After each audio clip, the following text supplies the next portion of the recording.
할렐루야. 하나님은 선하신 분이십니다. 갈급하고 또 연약한 우리에게 하나님께서 선한 것을 허락하시고 베풀어 주시는 줄 믿습니다. 눈물로 기도하는 자는 기쁨으로 단을 거두리라 말씀하셨습니다. 무엇보다 이 시간 우리가 갈급하고 사모하고 또 그런 가난한 심령으로 있는 것이 복이 되는 줄 믿으시기를 바랍니다. 나에게 아무 문제가 없다, 나에게 아무 부족함이 없다, 나는 괜찮다 라고 여기는 것만큼 위험한 것이 없습니다. 나의 부족함을 오늘 고백하시고 하나님께서 채우시는 은혜를 사모하시기를 축원합니다. 최근 들어 우리나라의 위상이 새삼 달라졌다는 것을 실감하곤 합니다.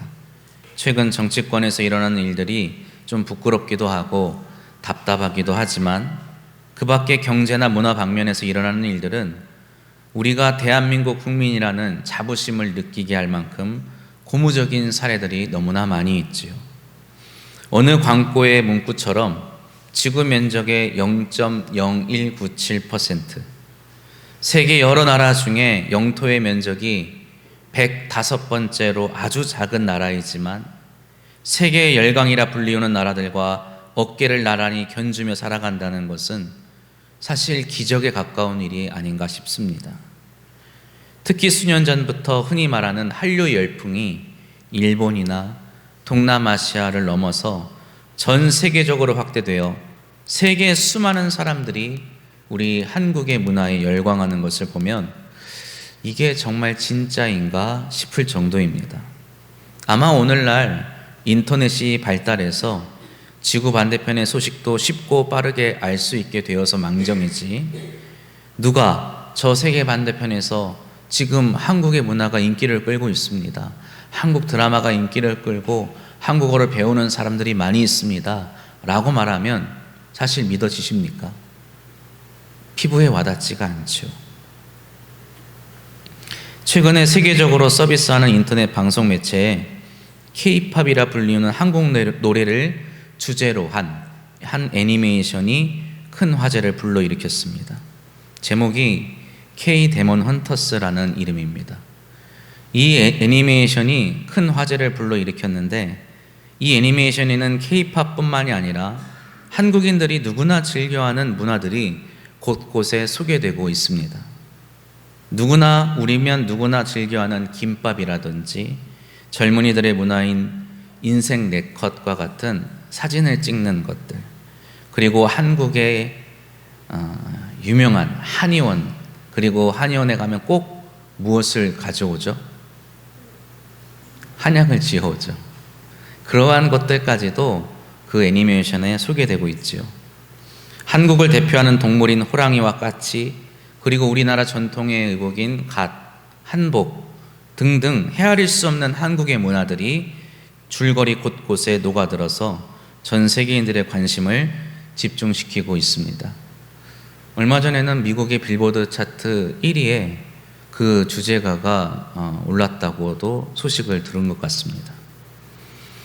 이러한 인기를 반증하듯 이 애니메이션을 본 사람들이 자신들이 본 것을 경험해 보기 위해서 소위 챌린지라는 것을 합니다. 일종의 도전 혹은 시도라고 볼 수 있는데, 김밥을 먹어본다든지 한복을 입어본다든지 김치를 먹어본다든지 하는 것입니다.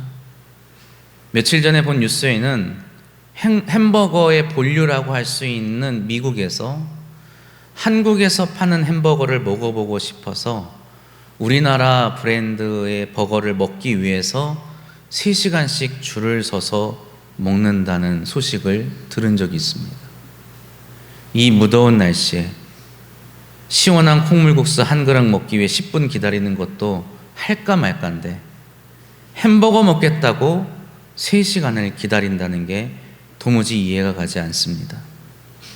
지금 전 세계인들은 어떻게 해서든지 한국의 문화를 경험해보고 체험해보고 싶어서 엄청난 노력과 엄청난 자본을 쏟아붓고 있습니다.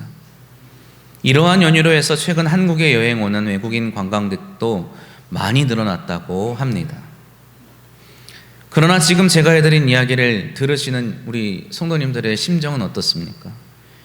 김밥 한 줄 먹기 위해서 몇 시간을 차를 타고 운전하고 롯데리아 햄버거 먹기 위해서 3시간을 기다리고 정성스럽게 김치를 담가 먹는 영상을 인터넷에 올려서 자랑하고 나 이제 매운 비빔면 먹을 수 있어 뿌듯해하는 모습을 올리는 게 어떻게 느껴지십니까? TV에 나오는 한 프로그램처럼 외국인들이 처음 한국에 여행 와서 겪게 되는 모든 일들이 사실 재미와 즐거움은 가져다 줄 수 있지만 한편으로 그들이 겪는 그러한 것들이 우리에게는 일상이기 때문에 별로 이렇게 부러워하거나 선망하는 일은 없지요. 외국인들에게만 해당되는 일은 아닙니다.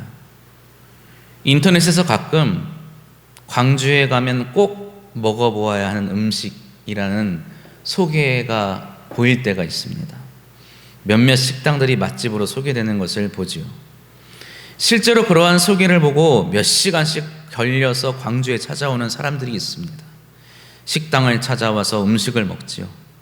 그러나 우리는 어떻습니까? 그렇게 맛있다고 하는 그 식당을, 그곳에서 파는 음식을 그냥 그런가 보다라고 생각을 하죠. 왜 그럴까요? 내 집 근처에 있기 때문입니다. 광주에 오면 꼭 먹어야 하는 음식 가운데 서리태 콩물국수가 있다고 합니다. 굳이 광주까지 와서 몇 시간씩 걸려서 와서 그거를 줄 서서 먹는다고 합니다. 그런데 저는 어제 우리 장로님 몇 분하고 오전에 나와서 일하고 출출한데 장로님 국수나 먹으러 가시지요. 가서 그냥 후딱 가서 서리태 콩물국수 먹고 왔습니다. 설레임이나 뿌듯함 이런 거 없습니다. 나 먹었다 하고 자랑하고 싶지도 않습니다. 그냥 오랜만에 먹으니까 맛있네, 그 정도뿐이죠. 이 모든 차이는 어디에서 오는 걸까요? 외국인이 김밥을 대하는 것과 우리가 김밥을 대하는 것, 타지 사람이 송정 떡갈비를 대하는 것과 광주 사람이 떡갈비를 대하는 것, 이 모든 것의 차이는 내가 어디에 살고 있느냐에서 오는 차이겠지요.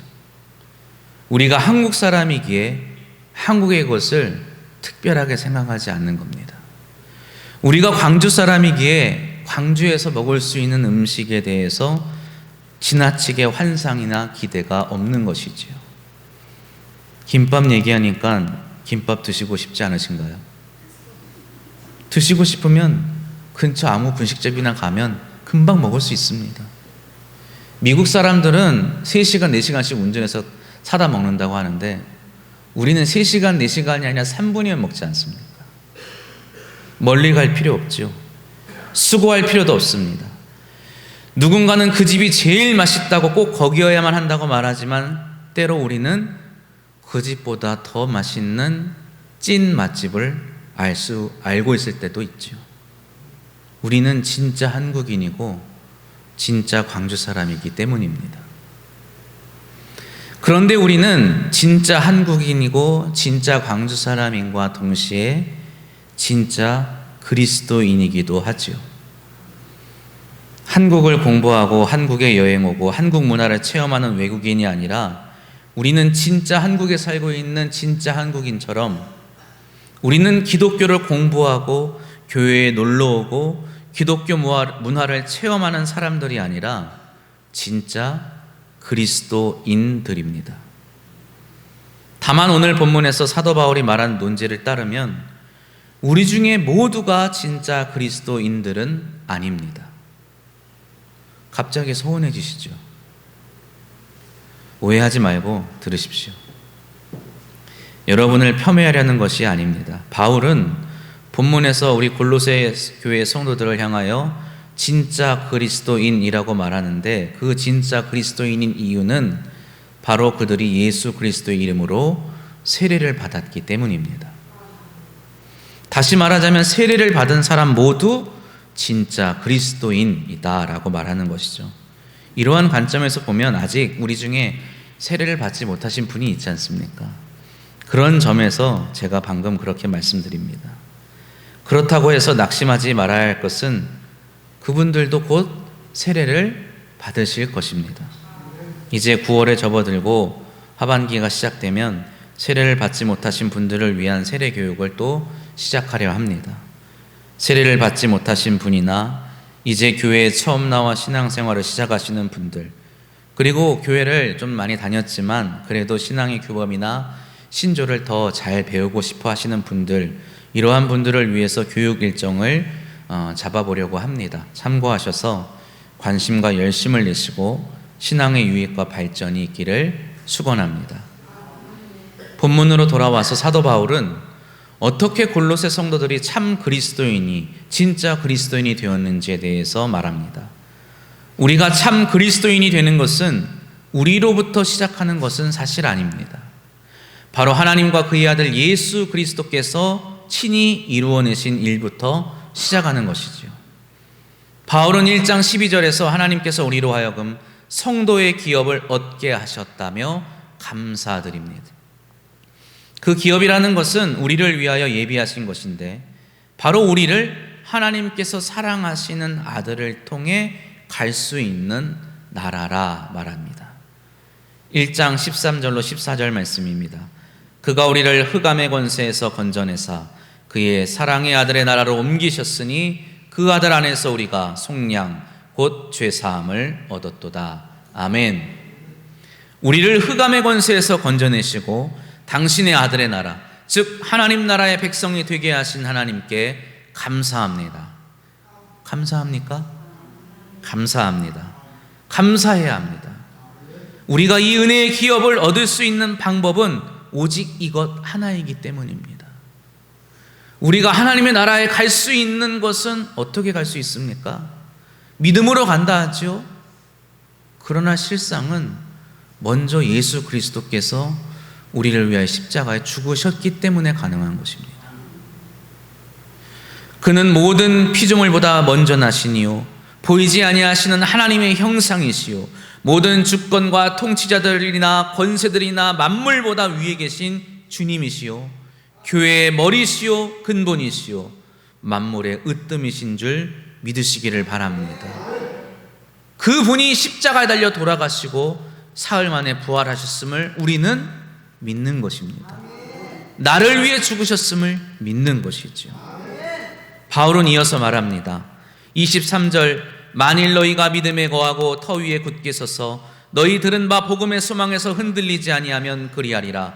이 복음은 천하 만민에게 전파된 바요 나 바울은 이 복음의 일꾼이 되었노라. 골로새 교회 성도들이 참 그리스도인이 된 것은 바로 바울이 그들에게 전한 이 복음을 받고 예수 그리스도의 이름으로 세례를 받아 예수가 나의 주님이심을, 예수가 나의 주이심을 확증하였기 때문이지요. 우리가 세례를 받을 때 무엇을 합니까? 머리에 물을 묻힌다고 해서 우리가 달라집니까? 아니죠. 우리가 마음을 다하여 이제 내가 믿는 이 예수가 나의 삶을 다스리시는 주인이심을 진정으로 고백하는 것이기 때문입니다. 이렇게 예수를 주로 고백하여 참 그리스도인이 된 그들에게 주어지는 것, 그것은 모든 지혜, 모든 지식, 모든 귀한 것들이라고 바울은 말합니다. 바울은 골로새 성도들에게 이것을 분명히 하고자 이 편지를 썼노라고 말하지요. 오늘 본문이 쓰여있는 2장 서두에 보면 이렇습니다. 2장 2절로 3절 말씀, 이는 그들로 마음의 위안을 받고 사랑 안에서 연합하여 확실한 이해의 모든 풍성함과 하나님의 비밀인 그리스도를 깨닫게 하려 함이니 그 안에는 지혜와 지식의 모든 보화가 감추어져 있느니라. 아멘. 그러나 바울이 이 편지를 썼다는 사실, 그리고 골로새 성도들이 더 진리를 붙잡지 못했다는 것을 의미하는 것이겠지요. 바울은 6절과 7절 오늘 본문에서 오늘의 주제이자 핵심인 권면을 성도들에게 말합니다. 6절 7절 말씀 우리 함께 봉독해 보겠습니다. 그러므로 너희가 그리스도 예수를 주로 받았으니 그 안에서 행하되 그 안에 뿌리를 박으며 세움을 받아 교훈을 받은 대로 믿음에 굳게 서서 감사함을 넘치게 하라. 아멘. 성도는 누구입니까? 그리스도인은 누구입니까? 먼저 그리스도 예수를 주로 받은 사람들이라 바울은 말합니다. 여기서 예수를 주로 받는다는 표현은 무언가 고상하고 거창하고 고차원적인 표현이 아닙니다. 예수를 내 마음에 모십니다. 예수를 내 삶의 주인으로 모셔드립니다. 이러한 아주 깊은 오묘한 의미를 말하는 것이 아닙니다. 바울이 여기서 예수를 받는다고 말하는 것은 단순하게 그리스도 예수가 나의 주시라는 그 복음을 전해 들었다라는 것을 말하는 겁니다. 우리가 어떻게 성도가 되고 그리스도인이 되었습니까? 이제 막 예수를 믿기 시작한 사람도, 태어날 때부터 신앙의 가정에서 자란 사람도 그리스도인이 되기 위해서 꼭 필요한 것이 있습니다. 그것은 바로 예수가 그리스도시요 하나님의 아들이시라는 복음을 내가 들어야 하는 것입니다. 제 자식들이 그리스도인이라고 말할 수는 없습니다. 다만 그렇게 될 것이라고 믿을 뿐입니다. 그리고 저 역시 그렇게 양육하겠다고 다짐하고 서원하는 것이죠. 유아 세례의 의미는 그러한 것입니다. 저가 참 그리스도인이다 라는 것이 아니라 저가 그리스도인으로 자라게 될 것이라는, 그렇게 하겠다는 부모의 다짐과 하나님 앞에 드리는 서약인 것이죠. 후에 그가 복음을 듣고 그 복음을 받아 예수를 주로 고백하는 입교의 의식을 거친 후에 그는 진정 그리스도인으로 성도의 지위를 얻게 되는 것입니다. 적어도 이 자리에 있는 우리는 예수 그리스도의 복음을 한 번이라도 들은 사람들입니다. 들을 뿐만 아니라 그것을 나에게 주신 구원의 소식으로 받은 사람이기 때문에 우리는 이 자리에서 예배드리는 것이고, 그러기에 우리는 참 그리스도인인 것입니다. 우리에게 필요한 것은 무엇일까요? 우리가 들은 그 복음, 우리가 처음 접해 들었던 그 복음 안에 뿌리를 받고 잘 자라서 그 복음대로 굳게 서서 구원을 주시고 모든 선한 것을 주시는 하나님께 감사하며 살아가는 것입니다.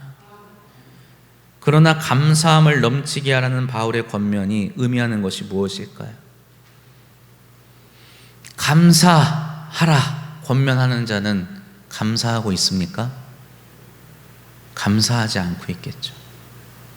골로새 성도들이 감사하지 못했다는 것을 의미하는 겁니다. 여기서 감사하지 못했다는 것은 그들이 불평, 불만을 가지고 살았다 이런 것이 아니라 그들이 만족하지 못했다는 것을 의미합니다. 그들이 예수를 믿으면서도 아직도 갈급함에 있다고 바울이 보고 있는 것입니다. 바울이 말하는 9절 이하의 말씀을 한번 보길 바랍니다. 2장 9절로 10절 말씀입니다. 그 안에는 신성의 모든 충만이 육체로 거하시고 너희도 그 안에서 충만하여졌으니 그는 모든 통치자와 권세의 머리시라. 아멘. 그는 누굽니까? 그는 예수 그리스도이십니다. 예수 그리스도는 하나님의 모든 신성을 가지신 분이십니다. 그리고 우리 역시 그리스도 안에서 하나님께 속한 이 거룩한 것들을 충분히 소유할 수 있는 자격을 얻은 사람들입니다. 여기서 바울이 말하는 충만이라는 단어를 우리는 마음에 새겨야 합니다. 우리는 그리스도 안에서 충만한 사람들입니다. 충만이란 결코 결핍, 부족, 불만과 같은 것이 없다는 말이죠. 어떠한 단계, 비법, 비결, 수준이 또 있다는 것이 아닙니다. 충만에는 계급이 없죠. 충만에는 구별이 없습니다. 약한 충만, 강한 충만 이런 표현은 없습니다. 낮은 충만, 높은 충만도 없지요. 충만은 말 그대로 한껏 차서 가득한 상태를 의미하는 것이기 때문입니다.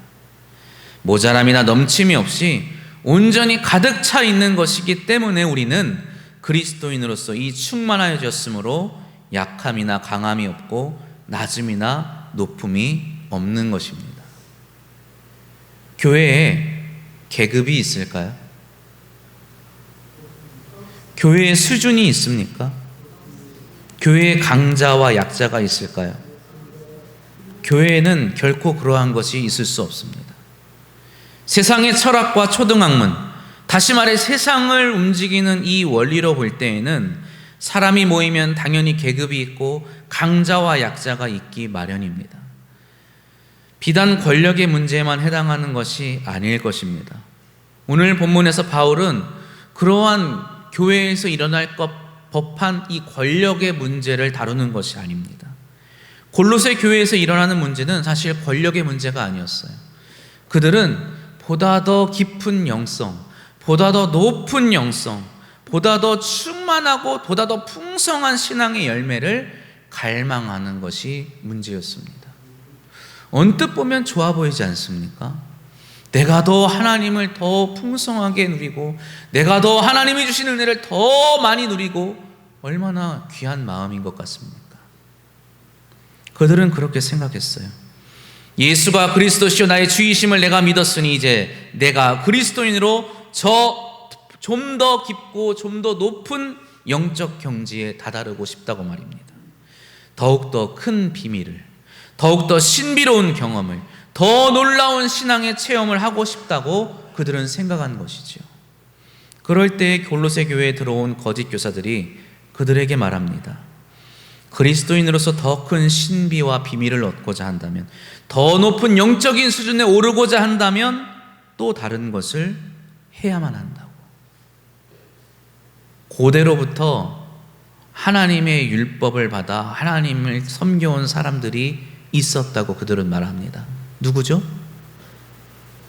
누굽니까? 성경을 잘 읽으시면 됩니다. 유대인 아닙니까? 우리보다 누가 먼저 하나님을 믿었습니까? 유대인들이 하나님을 먼저 믿었죠. 저는 광남교회에 대해서 모르는 것이 너무나 많습니다. 궁금한 것이 있으면 누굴 찾아갈까요? 사실 여기 계시는 분 아무나 찾아가면 됩니다. 저보다 더 오래 계셨기 때문이죠.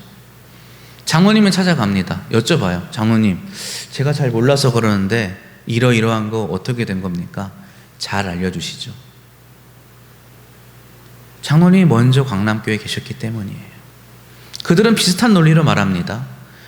너희들이 하나님에 대해서 더 놀라운, 더 은밀한, 더 비밀한, 더 높은 수준의 것을 얻기를 원한다면 누구를 찾아와라? 먼저 하나님을 섬겼던 유대인을 찾아와라. 그들이 했던 것을 따라해라. 그들이 했던 것을 따라하다 보면, 그들이 했던 것을 배우다 보면 더 비밀한, 더 큰, 더 높은 것들을 소유할 수 있을 거라고 말하는 것이죠. 할례와 먹고 마시는 것, 절기와 초하루나 안식일을 지키는 것, 금식과 고행과 천사를 숭배하는 것 등등을 말입니다. 오늘날 한국교회 안에서도 이러한 일들이 있어 왔죠. 더욱더 깊은 영적 체험, 그것을 위해서 40일을 금식하기도 하고 산에 올라 기도를 하기도 하죠. 새벽 기도와 철야 기도를 더 높은 신앙의 표지로 삼기도 하고 더 높은 수준의 믿음을 상징하는 것으로 보기도 하였습니다. 집사가 되고 권사가 되고 장로가 되는 것이 한 단계 더 높은 신앙의 척도로 여겨지기도 했어요. 왜 그렇습니까? 왜 그렇게 생각합니까? 우리가 살고 있는 이 세상의 논리가, 이 세상의 원리가 그렇기 때문이에요. 학생이 공부해서 학사가 되고 석사가 되고 박사가 되고 교수가 되는 것처럼, 신입사원이 대리가 되고 과장이 되고 차장이 되고 부장이 되고 사장이 되는 것처럼, 처음부터 완전한 그리스도인이, 처음부터 온전한 그리스도인이 될 리 만무하다고 생각하는 것입니다. 그래서 완전한 그리스도인, 보다 나은 그리스도인, 보다 신실한 그리스도인이 되기 위해서는 복음을 믿는 것, 복음을 받아들이는 것 외에 다른 무언가를 더 배우고 더 익히고 더 할 수 있어야 한다고 생각하는 것이죠. 그러나 이것은 바울이 말하는 바 철학과 헛된 속임수에 불과한 것입니다. 우리는 사람의 전통과 세상의 원리를 따르는 사람들이 아닙니다. 우리는 누굽니까? 우리는 무엇을 따르는 사람들입니까? 우리는 그리스도를 따르는 사람들입니다. 사랑하는 성도 여러분, 그리스도를 따르는 것, 이것이 그리스도인의 처음이자 마지막 알파와 오메가입니다. 우리는 그리스도를 따름으로 그리스도인이 되었습니다. 그리고 우리는 그리스도를 따름으로 온전한 그리스도인이 되는 것입니다. 그렇기 때문에 우리는 그리스도를 따름으로 그리스도인답게 살아가야 합니다. 그리스도를 따르는 것이 무엇냐 물으실 수 있죠. 바울은 이렇게 대답합니다. 12절 말씀입니다.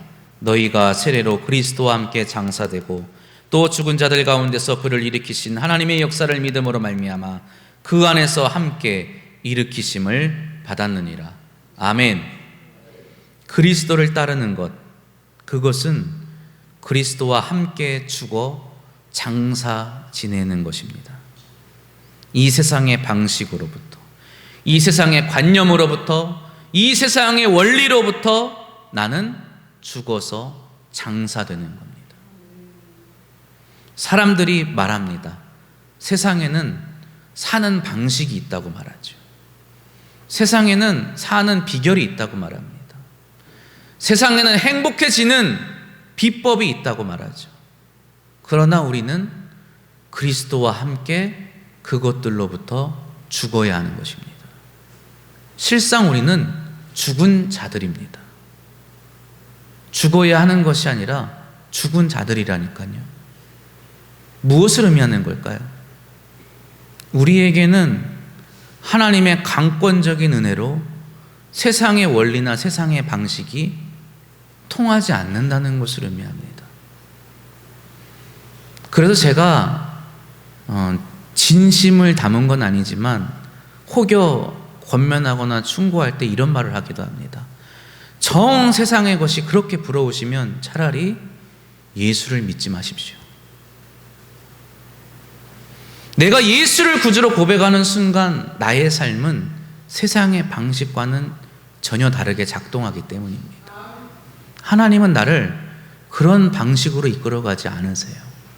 그것이 무엇입니까? 내가 그리스도와 함께 죽었다는 말의 의미인 것입니다. 왜 금식합니까? 왜 기도하죠? 왜 산에 올라갑니까? 왜 기도원에 갑니까? 왜 밤을 새서 교회에 있습니까? 그리스도와 함께 죽었기 때문입니다. 금식과 기도가 먹고 마시는 것과 절기와 초하루가 나를 죽이고 그리스도로 살게 하는 것이 아니라고 한다면 그것은 아무리 열심히 한들 꾸며낸 겸손에 불과한 겁니다. 기도하는 사람, 자신을 죽여야 하는 겁니다. 금식하는 사람은 자신을 죽일 수 있어야 합니다. 집사가 될수록, 권사가 될수록, 장로가 될수록, 목사가 될수록 세상에 대해서 죽고 하나님에 대해서 산 자가 되어야 하는 것이죠. 그러나 집사보다 권사가, 권사보다 목사가 더 잘 죽는 것은 실상 아닙니다. 그것은 세상의 원리죠. 여기 서 있는 제가 우리 성도님들보다 더 잘 죽을 수 있다?